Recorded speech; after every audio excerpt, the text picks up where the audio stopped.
जय माता दी। आप सबकी मनोकामना माता जी पूरा करे। आपसे हाथ जोड़कर निवेदन है कि एक बार कमेंट में माता का जयकारा हो जाए।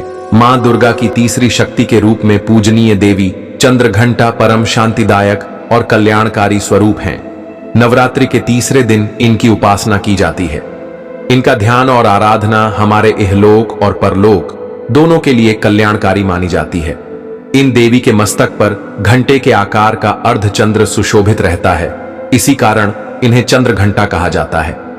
मां चंद्रघंटा का स्वरूप अत्यंत दिव्य और तेजस्वी है। इनका शरीर स्वर्ण के समान चमकता है। इनके 10 हाथ हैं, जिनमें वे खड्ग, त्रिशूल, गदा, धनुष, बाण, कमल और अन्य अस्त्र शस्त्र धारण किए हुए हैं।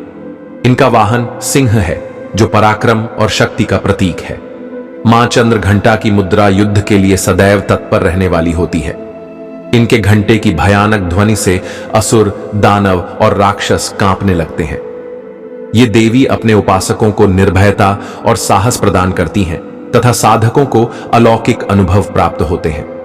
एक पौराणिक कथा के अनुसार जब महिषासुर के अत्याचार से धरती, स्वर्ग और पाताल त्रस्त हो गए, तब देवताओं ने मां दुर्गा का आह्वान किया। मां दुर्गा के अनेक स्वरूपों में से चंद्रघंटा का रूप भी प्रकट हुआ। जब असुरों ने स्वर्ग लोक पर आक्रमण किया, तब देवी चंद्रघंटा अपने सिंह पर सवार होकर रणभूमि में उतरी। इनके घंटे की ध्वनि से समस्त युद्ध भूमि गूंज उठी। असुर सेना भयभीत हो उठी और उनमें भगदड़ मच गई। देवी ने अपने प्रचंड रूप से अनेक दैत्यों का संहार किया। जब युद्ध अपने चरम पर था, तब मां ने महिषासुर का भी वध कर देवताओं को उनके स्वर्ग का साम्राज्य पुनः लौटाया। इस प्रकार मां चंद्रघंटा ने धर्म की रक्षा और अधर्म के नाश के लिए शक्ति का अद्भुत प्रदर्शन किया। कहा जाता है कि जब एक बार पृथ्वी पर एक महान संत कठिन तपस्या में लीन थे, तब राक्षसों ने उन्हें परेशान करना शुरू कर दिया। उनकी तपस्या को भंग करने के लिए अनेक प्रयास किए गए, लेकिन संत अडिग रहे। तब मां चंद्रघंटा प्रकट हुई और उन्होंने उन राक्षसों का नाश कर संत को आशीर्वाद दिया। इस घटना के बाद से मां चंद्रघंटा को संतों और साधकों की विशेष रक्षक माना जाता है। नवरात्रि के तीसरे दिन मां चंद्रघंटा की पूजा करने से साधक में वीरता और निर्भयता का संचार होता है। साधना के प्रभाव से साधकों को दिव्य सुगंधियों का अनुभव होता है। विभिन्न ध्वनियां सुनाई देने लगती हैं और अद्भुत अलौकिक दृश्य दृष्टिगोचर होते हैं। इनकी आराधना से साधक में जहां एक ओर पराक्रम और शौर्य का विकास होता है, वहीं दूसरी ओर सौम्यता, करुणा और विनम्रता भी उत्पन्न होती है। इस दिन विशेष रूप से माता को दूध और उससे बनी वस्तुओं का भोग अर्पित किया जाता है। मां चंद्रघंटा की कृपा से साधक समस्त कष्टों और भय से मुक्त हो जाता है। उसे शत्रुओं पर विजय प्राप्त होती है और जीवन में उन्नति के मार्ग खुलते हैं।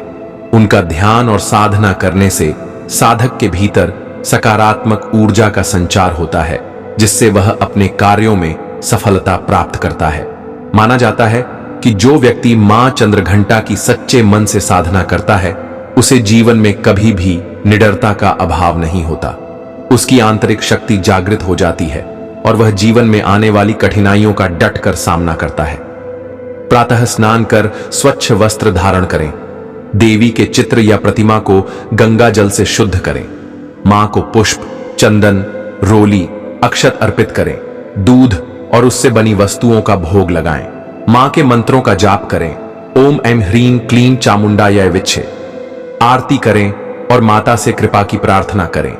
ध्यान एवं साधना के समय पूर्ण संयम और शुद्धता बनाए रखें।